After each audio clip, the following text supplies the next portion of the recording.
Bonjour tout le monde, bienvenue à une entrevue Panem 360. Je m'appelle Frédéric Cardin et je suis très heureux aujourd'hui de recevoir Frédéric Léotard, qui est directeur général du Centre des musiciens du monde à Montréal. Il est également ethnomusicologue dans la vie.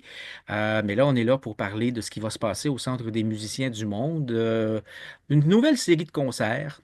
Nouvelle série de concerts dans ce centre qui présente les meilleures musiques du monde, musique traditionnelle, musique savante, de partout dans le monde, à Montréal depuis de nombreuses années maintenant et puis qui présente des concerts régulièrement, un festival et tout. Mais là, il y a une nouvelle série de janvier à juin 2025, une série de 7 concerts, si je compte bien, 7 concerts qui seront présentés. On l'appelle la série des concerts intimes.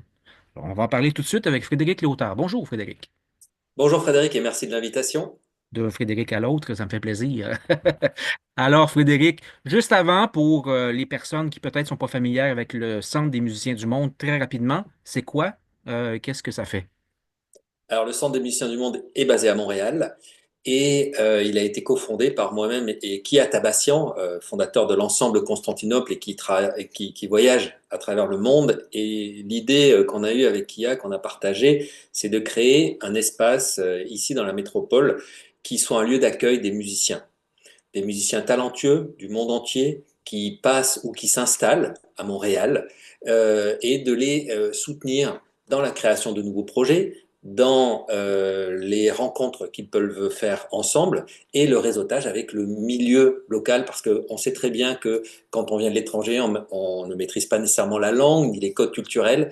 Nous, on est là comme des facilitateurs pour aider cette diversité culturelle talentueuse à s'intégrer, tout en permettant au public de bénéficier de cette richesse absolument incroyable, mésestimée, insoupçonnée parfois, et que ce soit à travers des concerts, des cours de musique, des conférences, des ateliers, bref, tout ce qui fait la richesse et la saveur de ces musiciens qui font vivre la musique et qui permettent de la transmettre comme ça de génération en génération.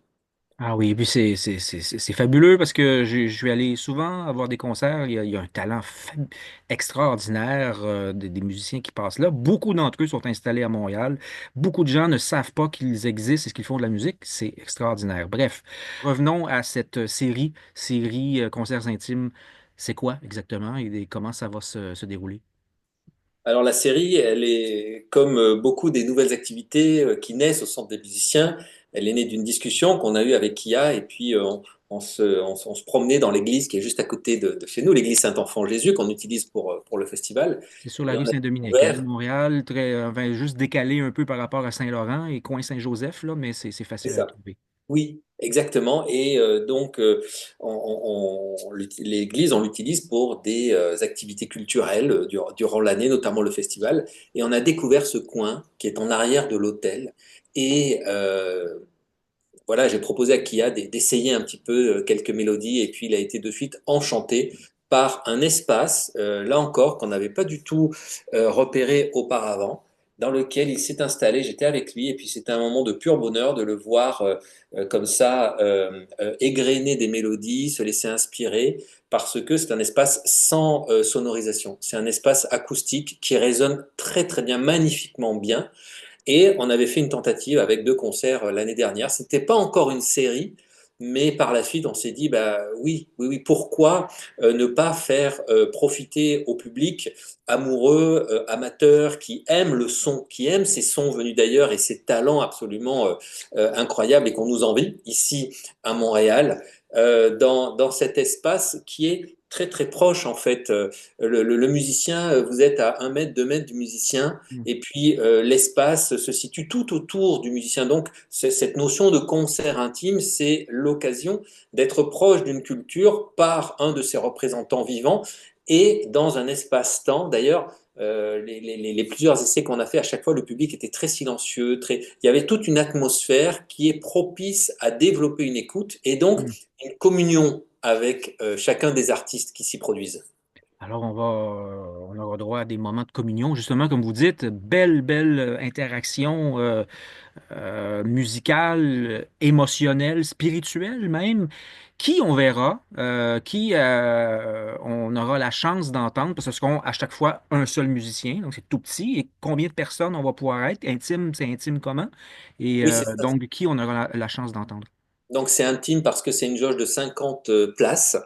C'est un concert presque maison, je veux dire.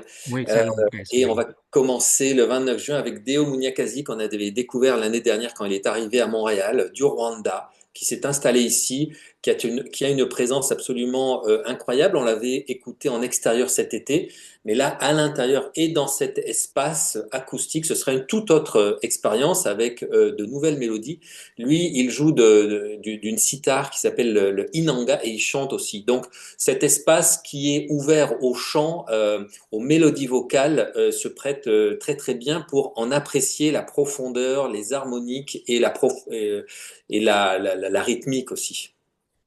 Donc, ça commence avec Deo Munyakazi. Il y aura, je pense aussi, si les gens sont curieux d'entendre un instrument qui vient de la Mongolie, le morinkour, c'est l'occasion idéale d'être à, comme on dit, presque à 2 pieds là, de l'instrument. C'est une jeune musicienne magnifique qui vit maintenant à Montréal, en tout cas qui est installée depuis peu et qui joue cet instrument. Donc, on l'entendra elle aussi. Oui, alors Olintuya Khalivan, elle est installée ici aussi et c'est l'occasion unique de l'entendre en solo. En solo, donc entendre cet instrument qui vient des steppes de Mongolie et parfois elle chante aussi, le chant diphonique. Donc c'est quelque chose de très particulier. Ça va être intimiste, comme si on était sous la yourte avec elle pour entendre les bruits de la nature, les sabots du cheval et puis ces sons absolument incroyables qui parfois sortent de sa bouche. Ça c'est vraiment, ça c'est vraiment tout nouveau et en plus elle a de très beaux costumes toujours lorsqu'elle Oui. se produit. C'est vraiment un bonheur de la voir. Ah oui, puis c'est charmant, parce que c'est une personnalité rayonnante également, je l'aime beaucoup. Et puis là, on peut en nommer d'autres, mais il y a Kia Tabassian lui-même, 2 concerts, lui, là, il a quand même un avantage peut-être, mais bon, aussi, il est très apprécié, il est connu aussi, donc on peut faire Oui, oui, facilement deux oui. concerts avec Kia. Et Oui, puis alors Nazi Borish, un oudiste fabuleux qui nous vient de la Syrie, Federico Tarazona qui fait du charango du Pérou, et puis il y a encore un concert qui reste à déterminer, c'est ça? exactement. Nazir Boris, pareil, c'est une occasion unique de l'entendre en solo. Il est toujours en groupe, il est toujours en Oui. ensemble. Là, c'est vraiment, et il nous en avait fait la demande. Il nous avait dit, quand vous faites quelque chose en solo dans l'église, appelez-moi. Donc, on le fait. On voulait le placer plus tôt, mais il est en tournée auparavant. Donc, lui, ce sera le 16 avril. Et les deux concerts de Kia, c'est ce qu'on avait fait, en fait, Ouais. l'année dernière, qui avait très, très bien marché. C'était sold out pour les deux soirées. Et c'est vraiment un dialogue sur 2 soirées. Kia Ah oui. Tabassian, il est quand même beaucoup en tournée aussi, donc on a réussi à trouver ces deux dates-là, on les a mises ensemble parce que il sera à Montréal et dans la journée, il donnera d'ailleurs des masterclass de Setar. Ah, ben écoutez, ce sera l'occasion de se ravir les oreilles et le cœur et l'esprit avec ces musiques fines, très, très subtiles, magnifiques, intelligentes, brillantes, dont on ressent un besoin d'intelligence et de beauté, je ne sais pas, par les temps qui courent, toujours, mais peut-être plus particulièrement étant donné certaines situations. Donc, on en ressent le besoin. Je pense que ça va faire du bien, n'est-ce pas? Oui, et puis ce sont des instruments, c'est-à-dire que c'est des vrais instruments, il n'y a pas de MP3, il n'y a pas de son qui nécessite d'être amplifié. C'est vraiment être le plus proche possible de l'instrument et des musiciens. Donc ça crée vraiment des moments particuliers assez uniques qui sont pas du tout les mêmes que les concerts organisés en extérieur ou durant le festival.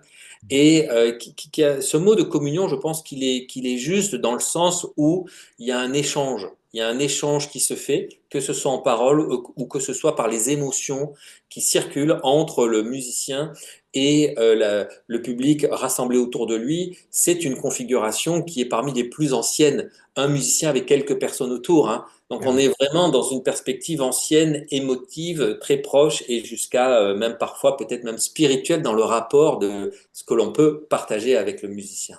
Une expérience de type intemporel, quoi. Ouais. Mhm. On vous remercie beaucoup, Frédéric Léotard, pour cette belle idée et puis ce beau projet et puis tout ce centre des musiciens du monde qui nous gâte régulièrement. J'imagine que vous avez plein d'autres projets. On aura l'occasion de reparler probablement.